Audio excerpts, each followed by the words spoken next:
Hello everybody, welcome back to Cinema Savvy. It is myself, George, bringing you a brand new review, and today I'm going to be reviewing Ballerina, which has now been released in cinemas worldwide.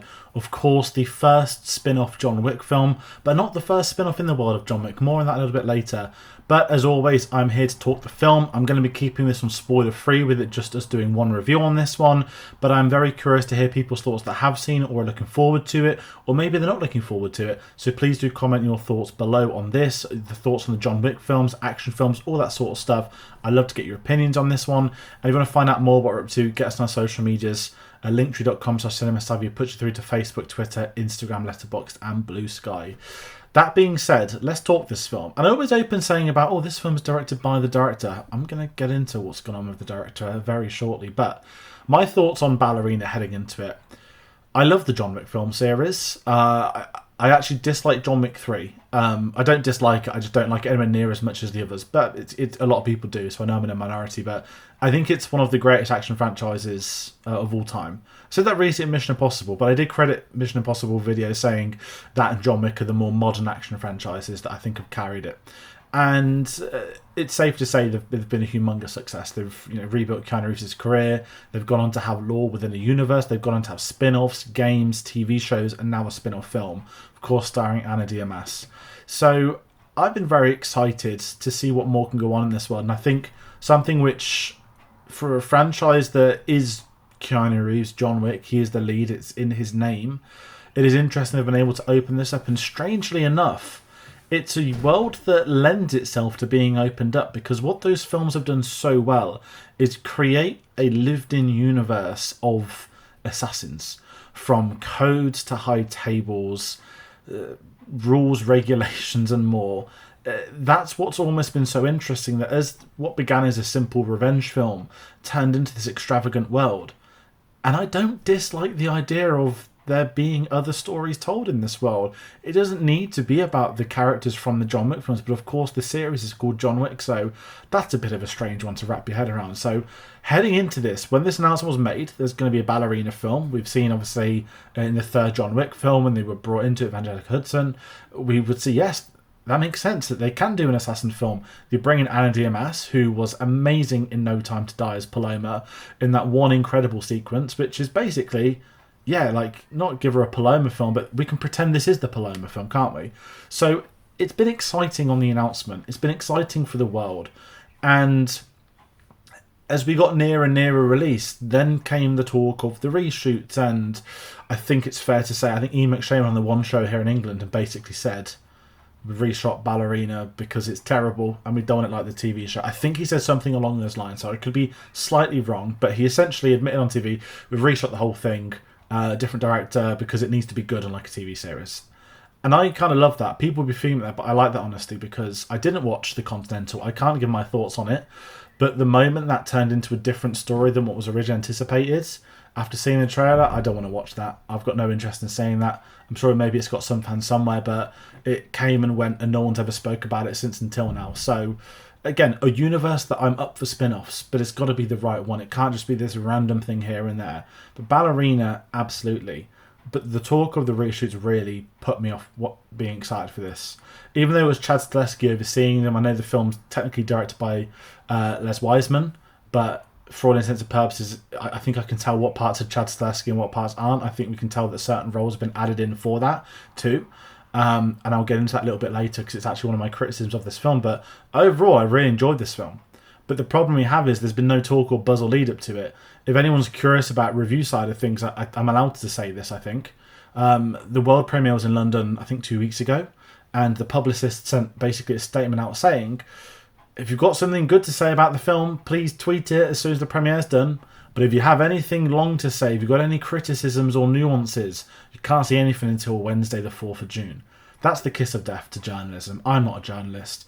But to give a different embargo to say it's good versus none, I think almost no one was speaking about it after that night. And I wondered, okay, does everyone think it's terrible? But I do think it came in unison, because when the embargo lifted on Wednesday, most people on my feeds have been very positive about it. Friends that have seen it absolutely loved it. They adored it. They've enjoyed it. It seems to have done well on Rotten Tomatoes, looking at a very quick glance. It seems to be popular with audiences. So it's the own goal of own goals that they essentially chose to police the release of this film which has actually in turn dampened the lead up to it, which is a shame, alongside the extended reshoots. The fact this film feels like it was meant to come out a year or two ago. It's a very awkward one to talk about.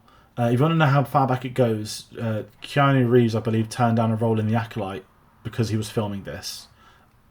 Strange. I'm not getting into The Acolyte, but if that's how far back filming goes, then yeah, the filming went that far back. So that's my thoughts heading in. But after the announcement on Wednesday, of everyone saying they loved it, I was like, okay, I'm buzzing. This seems like it's going to be a good action. I just want a good action film. I want a film set within the John Wick world that I get to find out more about the world, how the world functions, how it works, alongside having some of the best action scenes. It's not much to ask for me, if I'm being totally honest. It's got a cast I really enjoy.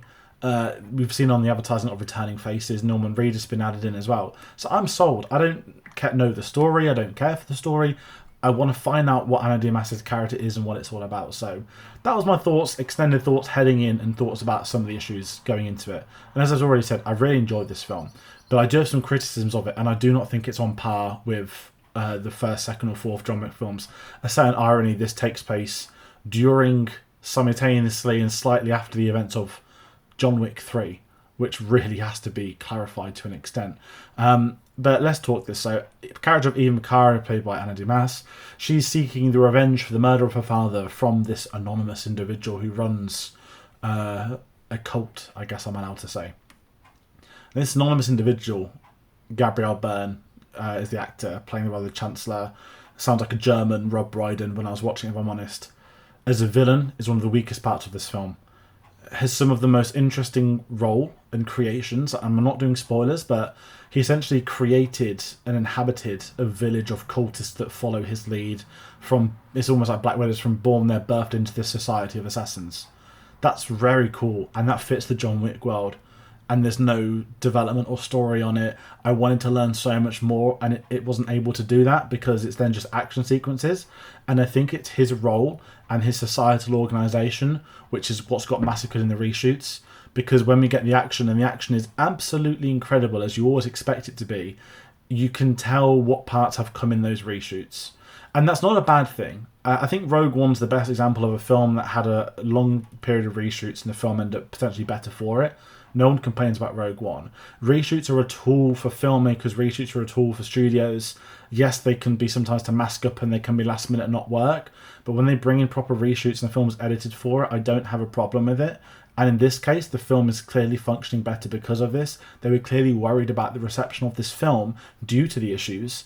So what we sacrificed in terms of story and lore was obviously made up for with action.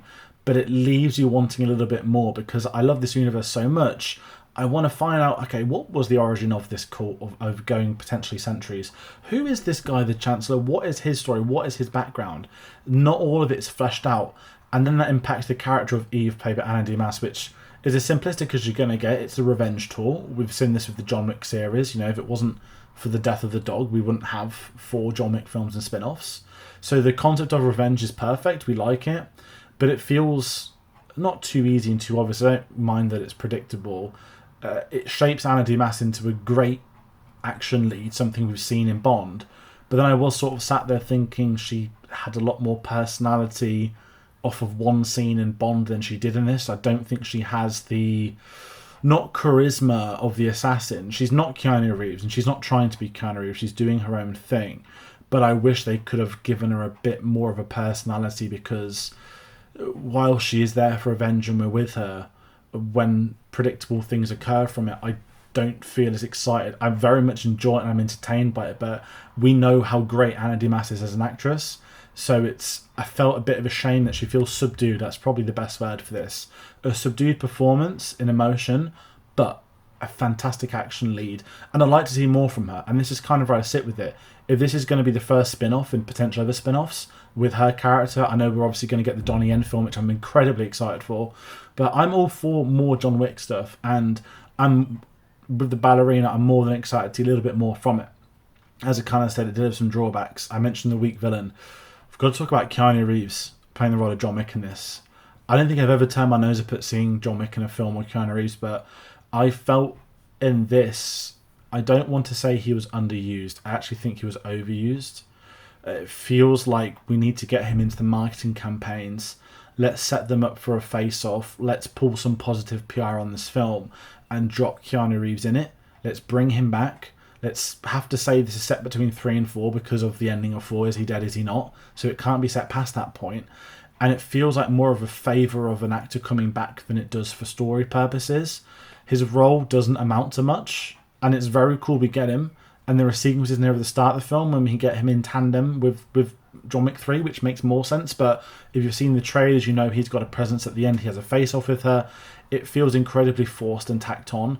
And it's one of the most disappointing things of the film because, I'll be totally honest, he wasn't needed.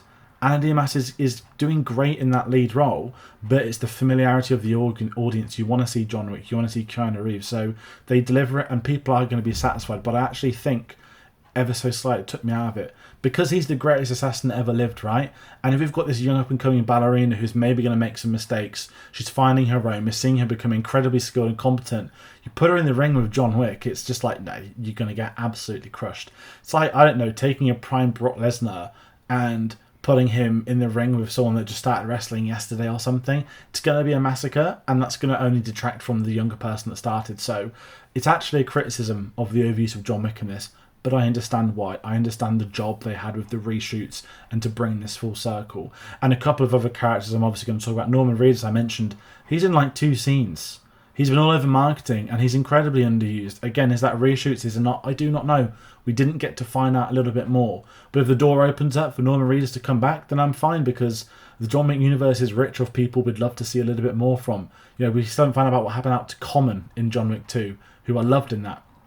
So there's definitely positives with those negatives.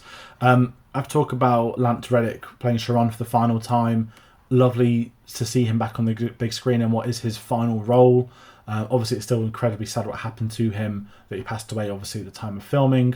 And it's great they're able to make use of his scenes in this. And with that, of course, we get Ian McShane back as Winston, who's always welcome as an appearance.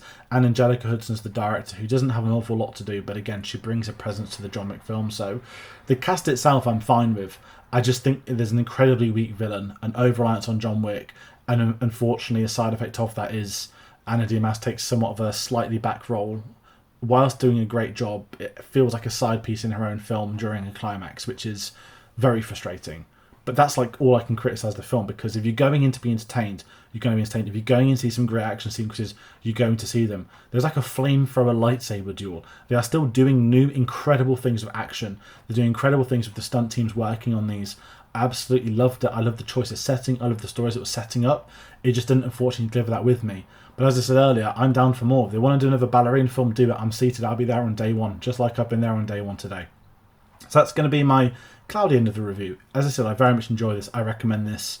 I think you know before you go in if you're going to enjoy it or not. But if you're a fan of the John Wick universe, then absolutely go and see it at the cinema. It is worth watching. You will be entertained from it, and that will leave you wanting more. And obviously there is the talk of the John Wick 5 at the moment, which I wouldn't be surprised from if he's come back in this, had a little role. Maybe he does want to come back properly. There's other characters, of course, we'd love to see back. So it's an incredible universe. I'm always going to see what they're up to in it.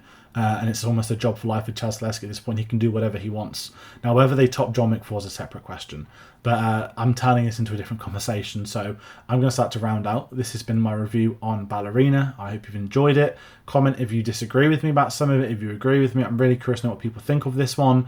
In regards to what else is coming up, it's a busy time on the channel. Money in the Bank is on Saturday night. There'll be a spoiler discussion on Sunday. How to Train Your Dragon is out on Monday. I might get a review up on Tuesday if I can get to it before. I've got a very special video coming out about Star Wars next week for an event I've been invited to tonight. So I'll try and cover that in as polite detail as I can. But that's everything I'm going to plug at the moment. So thank you all so much for watching with us, for sticking with us. It's been a really busy few weeks with so many TV shows. It's great to get back into the progress of just talking films, at least for the foreseeable. So that's me rounding out. Take care, and we'll see you on the next one.